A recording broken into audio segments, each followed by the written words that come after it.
I'm sorry. If I see a black pilot, I'm going to be like, boy, I hope he's qualified. Well, that's the you game wouldn't have theory done I was that. talking You about wouldn't have. above. You No, wouldn't and have done that's that not before. that's not an immediate. No, you wouldn't That's have done not that who before. I am. That's No. not what I believe. All right. So this guy says you saw the video. I don't know if it's real or if it's fake, right? I don't know if he means what he says. You know, sometimes it's hard to me to believe when I watch this stuff. Like, do people really believe this? I think the vast majority of people don't believe it. I don't think they care, you know, that, he's saying that if he sees a black pilot, that he's going to wonder if that black pilot is qualified. To me, that's so old school. You know, this country is evolving. People are evolving. We're getting to know each other now. We're getting to understand each other. People are putting their voices out there. Brown people are expressing themselves to their white brothers and sisters out there, and they're letting them know these are the things that we've been going through. These are things that we see. We're trying to get like this connection going with one another. And you know what? We're doing it. We're getting a connection to one another. We're having an understanding. We're having empathy. Ever since the George Floyd situation, George Floyd, something about that situation where our white brothers and sisters saw this inhumanity of this situation, experienced this human being who was killed and died and was begging for his life and was asking for his mama, this grown man, this strong grown man in front of us. And we watched this. Some about this hit a connection where our white brothers and sisters kind of saw, say, oh, this is what it, because nobody wants to see that, right? Nobody wants to see somebody die in front of us in that way. I don't care who you are. I don't care who you are. It connects. It connects to everything. It connects to that humanity. It connects to everything. It gets to all the bullshit because we're all walking around with bullshit. You know, we got these bullshit feelings that don't mean anything. We got these experiences make us think the way we think. It's just bullshit. But when you tap into the emotion of something where you watch a man die at the hands of authority figure who should be protecting that person, it stunned the world and it created this connection that we have today that we're embracing today. And during that period, I've watched, our white brothers and sisters come to terms and have conversations with our black brothers and sisters and show empathy and try to figure out what we can do and come up with real solutions, particularly in the workplace, what we're going to do, and particularly within the police department as we move forward. But this person talking about, if you see a black person, a black pilot, I wonder if he's qualified. That's old school thinking. That's old school thinking. I remember when I was in college and there was probably me. There's probably a couple of us African Americans in that class. So we had a lot of white brothers and sisters in this classroom. There was probably, I don't know, 30 people in this classroom. And this was a sociology class, and we were talking about social issues, race, and stuff like that. And we had some good debates in that class. And for whatever reason, there's this one guy, he was sat up front, goofy looking motherfucker. I say it jokingly. But he said, I work for this company, and you hear this all the time, and I was up for a promotion, and I didn't get this promotion because this black guy, they hired this black guy, and they gave this black guy with no qualification, no skills, no nothing. They gave him this job. He took my job. They gave him this job. That's basically what he was telling the classroom. And then I was a little bit of a rebel in the class. I overdid it. I've toned down a lot these days. Marriage, kids, having real life experiences, that'll tone you down a little bit. But in this class in college, I just addressed him in class. I sat in the back, always sat in the back. So he had to turn his head around as I addressed him.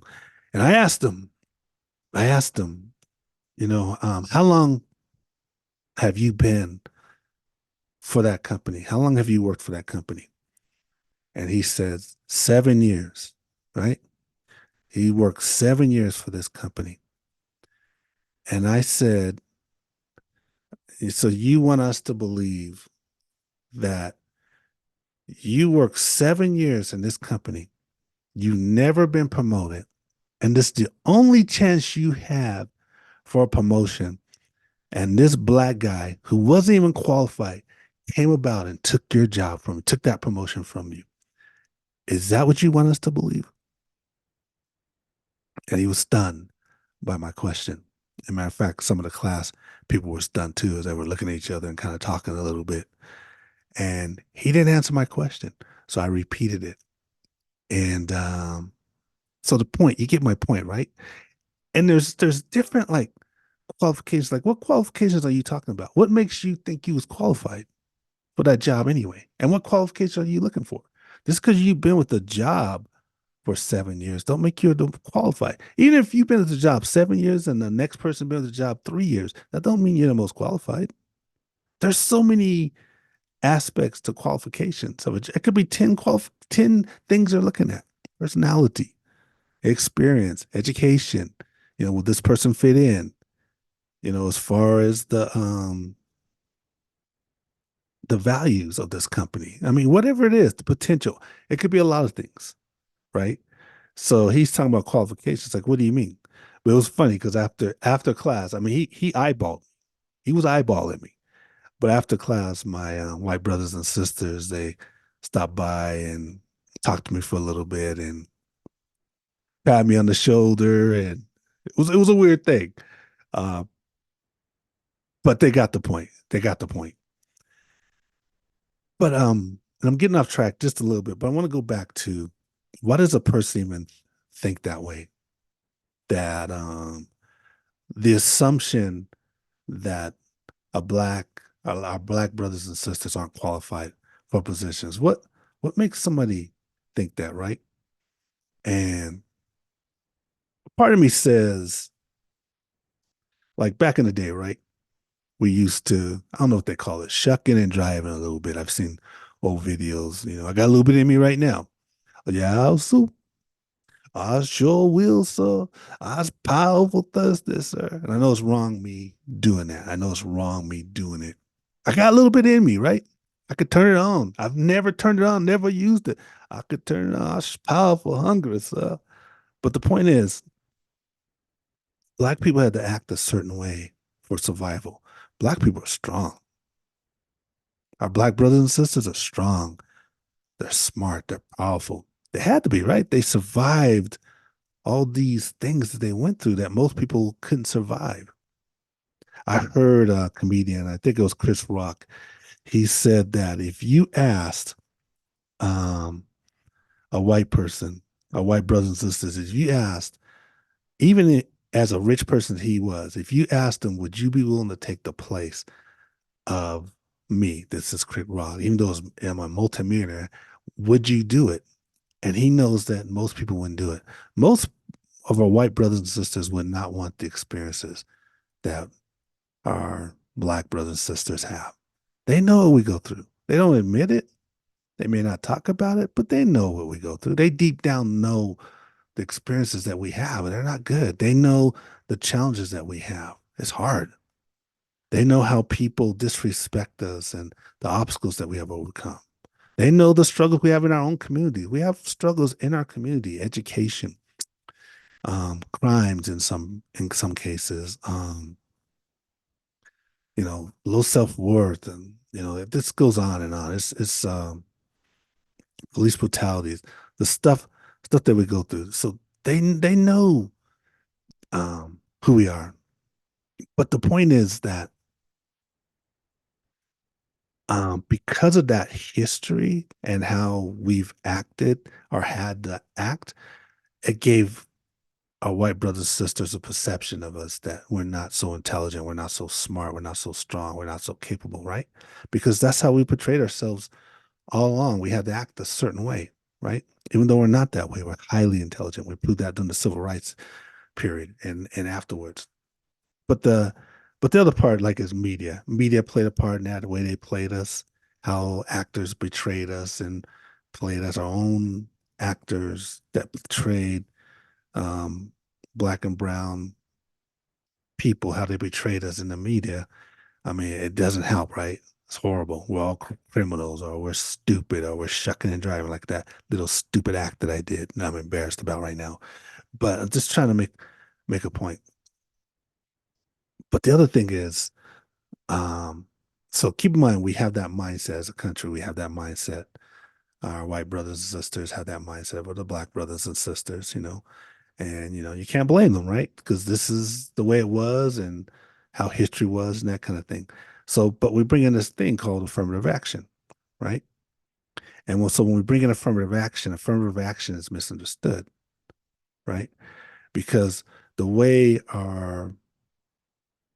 some of our white brothers and sisters view affirmative action is not the way affirmative action was meant to be, or the way our black, brown brothers and sisters view or needed affirmative action, right? So the reason why we have affirmative action is so that we can bring in qualified black and brown people into the work situation who normally are ignored or passed over, right? There's story after story of black and brown brothers and sisters that are being passed over in jobs. I know so many of our black and brown brothers and sisters that are passed over in jobs, passed over in promotions, right? That story that you hear is a scary story when you hear last one hired, mm, first one fired, first one let go. It's the truth. It's scary, right? It's scary looking for a job because you're going to be the last one they're going to hire, right? Back in the day, I'm not sure exactly how it is now, but back in the day, and you're definitely going to be the last one, the first one fired, right? They don't see value. Layoffs are great when you got brown people in the place, right? Because they don't see you as valuable, so you're going to be the first to go. They don't even know your name. Get rid of him. I know he's a black guy. Get rid of him, right? That's just the way the mindset was for a time. That's just how people viewed us.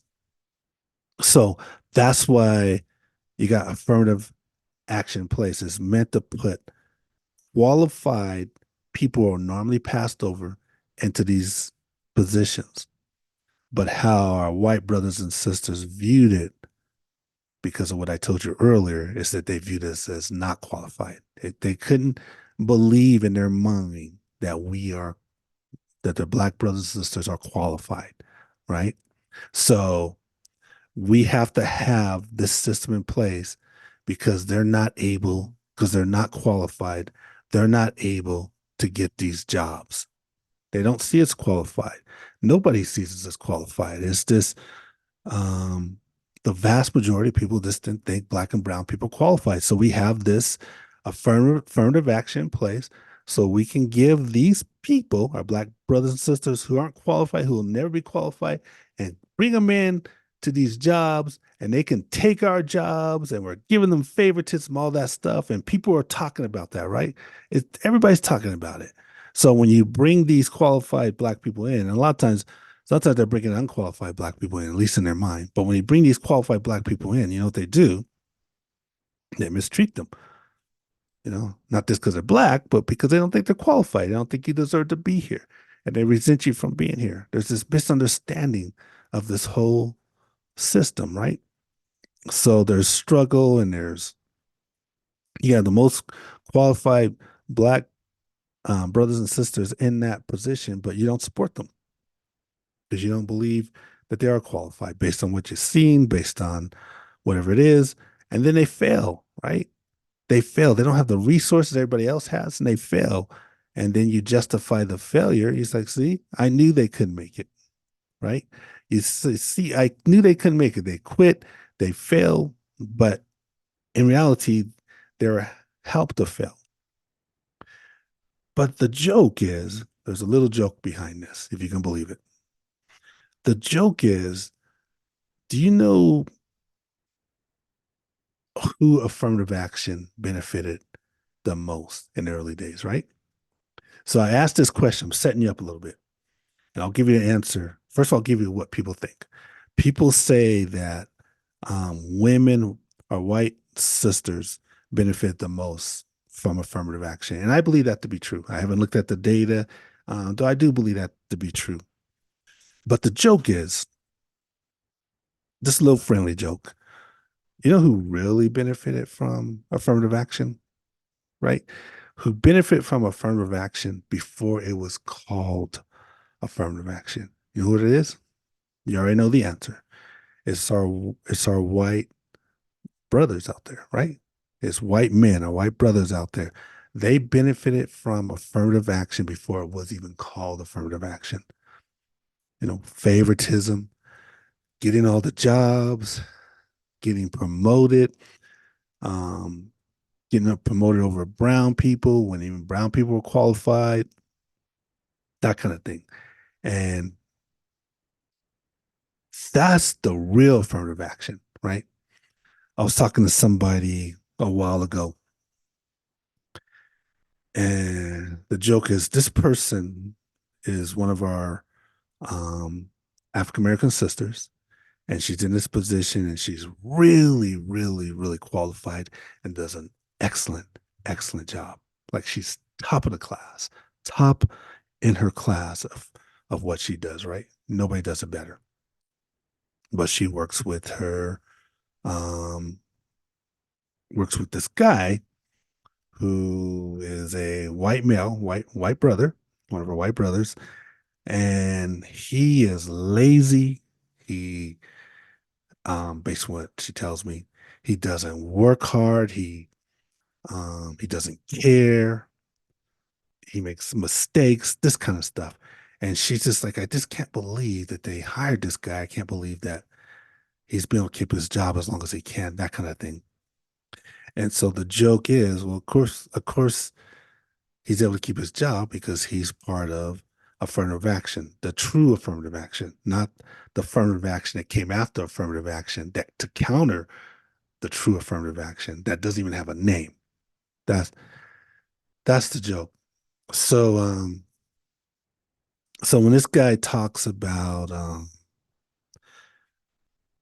hope he's joking, I don't know if he is, but when he talks about, when he walks into a plane and he sees um a black pilot, he wanted to qualify. It goes all the way back in time. And this guy is not quite, unless he's joking, right? Unless he's just playing us.